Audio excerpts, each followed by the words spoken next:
saya Universitas Muhammadiyah Profesor Dr. Hamka yang sedang melakukan pengenalan lapangan persekolahan pertama atau PLP1 di SMAS Budi Warman 2 Jakarta. Di sini kami dibimbing oleh Ibu Fitri Aliani, SPD MSI, dan berikut ini perkenalan kelompok kami. Kenalkan, nama saya Ade Aswan. Saya Ihsan Ramdhani dan Saya Laras, saya Syifa Fawi.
Assalamualaikum warahmatullahi wabarakatuh. Perkenalkan, nama saya Laris Indah Mayawi.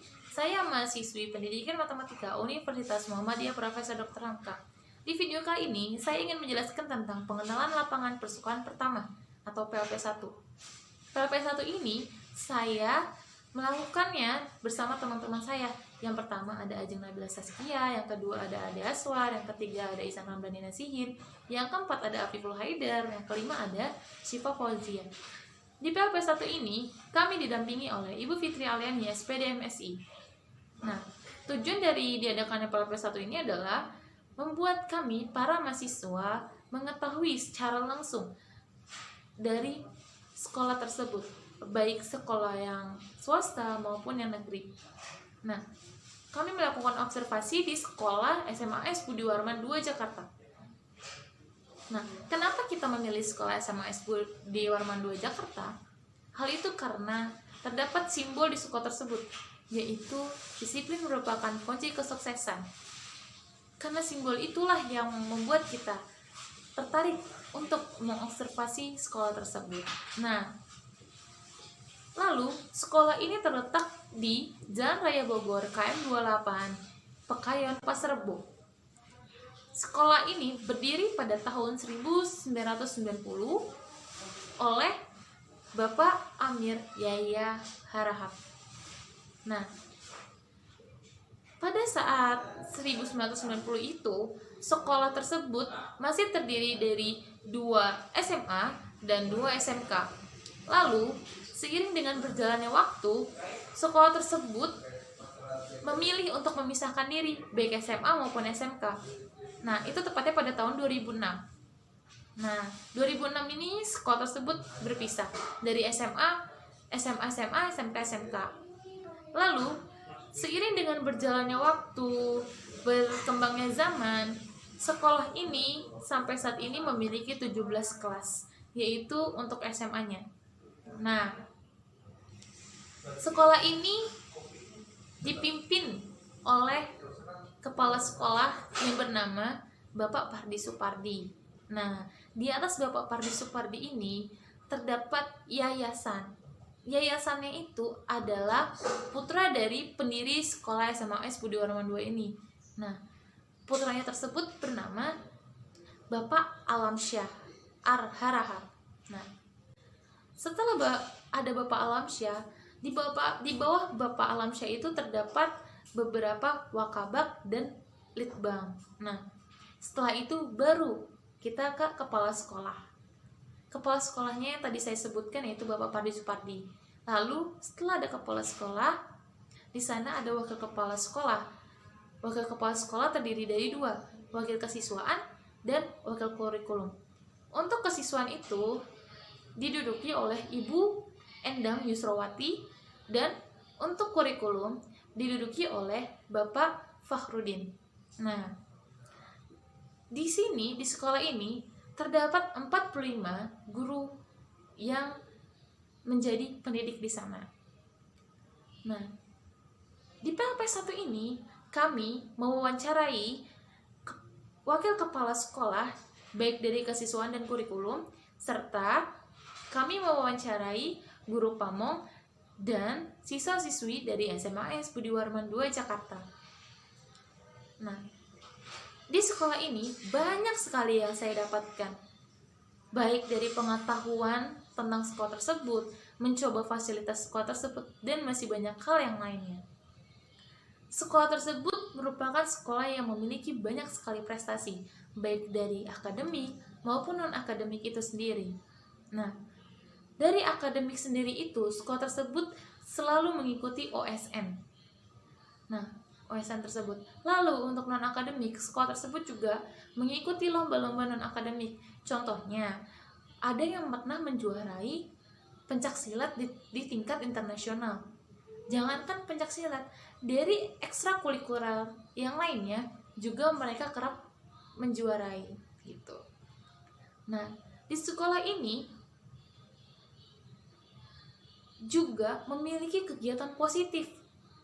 Contohnya, ada yang namanya study trip atau outing class. Nah, waktu offline, outing class itu kita sebagai siswa ataupun siswi pergi ke salah satu desa. Nah, desa tersebutlah yang akan kita teliti, entah dari keadaan geografisnya, entah dari budayanya, entah dari hasil peternakan atau perkebunan, dan yang lainnya. Nah, nanti keluaran dari outing class tersebut adalah karya tulis ilmiah. Nah, itu kegiatan positifnya, dimana kita nanti selesai dari sekolah tersebut, kita bisa yang namanya menuliskan karya tulis ilmiah, walaupun memang tidak sesempurna seperti mahasiswa-mahasiswa yang lainnya. Seperti itu. Nah, di saat online seperti ini, ternyata outing class itu tetap berlaku loh. Nah, berlakunya seperti apa? Tetap dilakukan secara online, tetapi berkelompok. Contohnya, yang jurusan IPS, dia membuat suatu karya, lalu diperjualbelikan. Nah, untuk yang anak IPA, itu dia membuat yogurt. Nah, itu sebenarnya hal positif yang ada di SMA Budi Warman II. Selain itu, masih banyak hal lainnya yang merupakan kegiatan-kegiatan positif yang lainnya. Oh iya, saya lupa menyebutkan, kalau misalnya di sekolah tersebut itu terdapat 666 siswa. Itu total keseluruhan siswanya. Maka, satu kelas dari IPA ataupun IPS itu berjumlah 40 siswa. Selain itu, sekolah ini kerap sekali melakukan kegiatan seremonial, ya, baik di upacara 17 Agustus maupun upacara-upacara yang lainnya. Nah, perlu Anda ketahui di sekolah ini menerapkan sekali budaya untuk belajar bahasa Inggris. Nah, kenapa? Dan itu terjadi pada saat setiap kita melakukan upacara di pagi hari pada hari Senin, seorang siswi harus berpidato menggunakan bahasa Inggris. Itu. Selain itu, pada setiap hari Senin dan Rabu, seorang siswa ataupun siswi tetap harus memakai bahasa Inggris sebagai percakapan mereka, baik di antara guru maupun teman sebaya. Nah, itu sesuatu hal kegiatan positif yang ada di SMA Budi Warman 2 Jakarta tersebut. Lalu, di SMA Budi Warman 2 tersebut identik sekali dengan red shoes atau sepatu merahnya. Sepatu merah tersebut adalah suatu simbol atau penanda bahwa anak tersebut adalah siswa ataupun siswi dari SMA Budi Warman 2 Jakarta. Sepatu tersebut dipakai pada hari Selasa dan Kamis.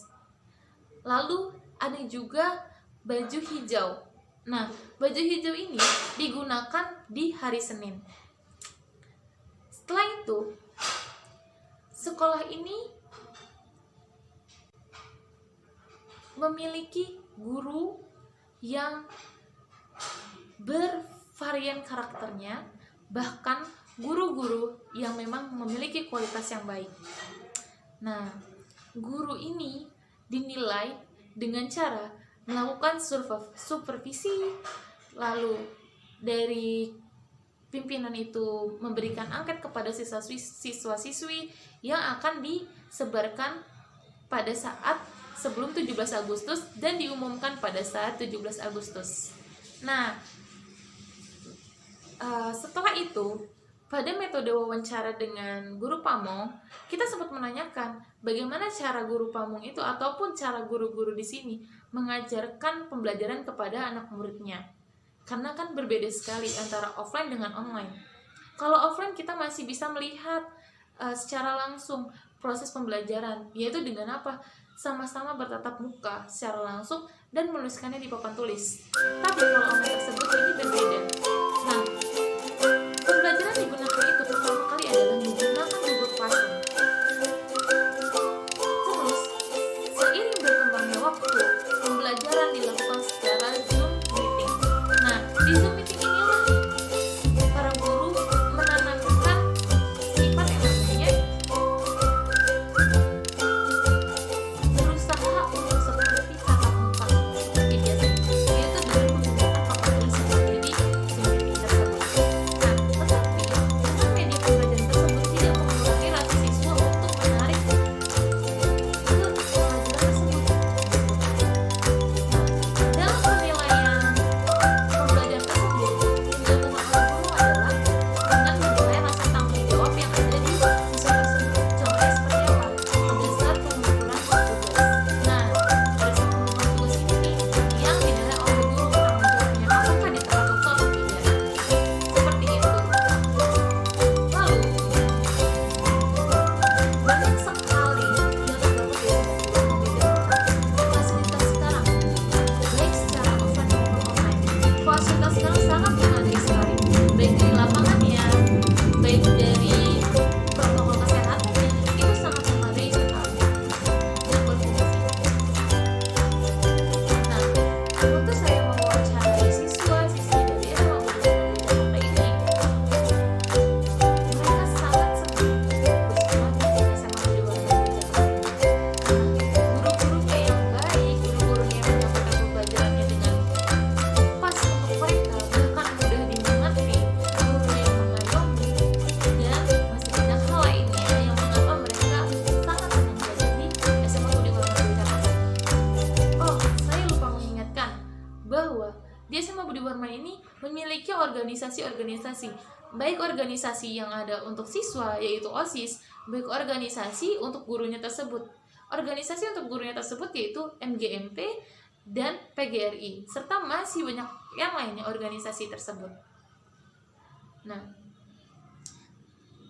kita balik lagi ke siswa-siswi. Nah, siswa-siswi tadi itu memang senang sekali belajar di SMA Budi Warman 2 Jakarta. Seperti itu.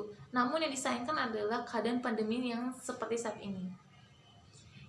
waktu pada saat itu saya melakukan wawancara langsung oleh siswa-siswi itu karena pada saat itu pembelajaran tatap muka itu sudah berlangsung, tetapi yang diterapkan itu baru 25% saja. Seperti itu.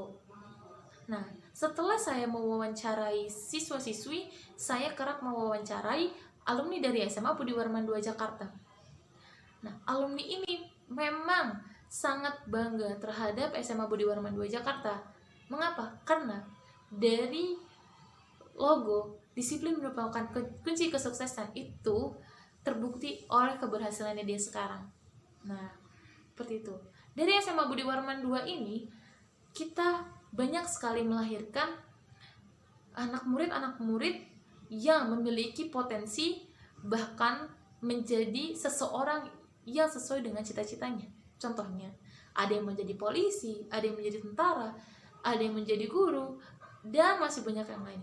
Bahkan dari prestasi-prestasi yang dibentuk baik secara non-akademik maupun akademik, itu membuat mereka itu bisa lolos ke ranah selanjutnya. Baik yang ingin kuliah, baik yang ingin kedinasan, itu mereka mampu untuk masuk ke sana semua. Seperti itu. Lalu, membahas tata tertib. Tata tertib yang di sekolah ini sangat kental sekali. Dimana jika ada murid yang terlambat datang, mereka tidak akan pernah membiarkan murid tersebut masuk.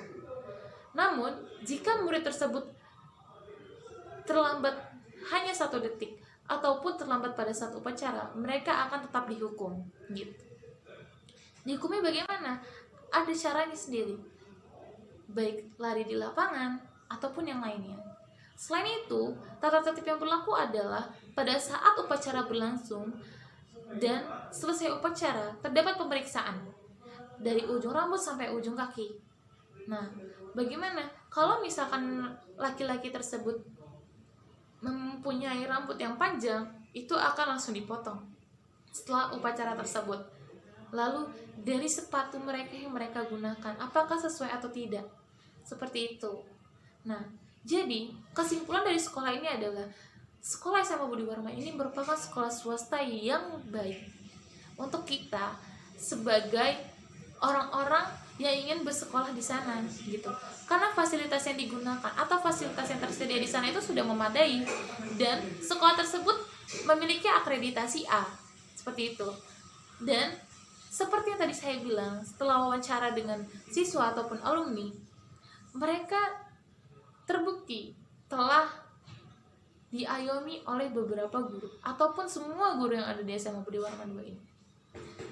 Lalu, metode pembelajaran yang digunakan tersebut tidak membuat para siswa ataupun siswi tersebut merasa malas, tidak semangat untuk sekolah ataupun belajar. Nah, mungkin itu saja yang dapat saya sampaikan terkait pengenal lapangan persekolahan pertama atau PLP1 terhadap SMA Budi Warman II Jakarta ini. Kurang lebihnya mohon maaf, dan mungkin harapan saya untuk sekolah SMA Budi Warman ini, semoga sekolah SMA Budi Warman ini tetap jaya dan tetap menjadi sekolah yang unggul. Seperti itu. Terima kasih. Wassalamualaikum warahmatullahi wabarakatuh.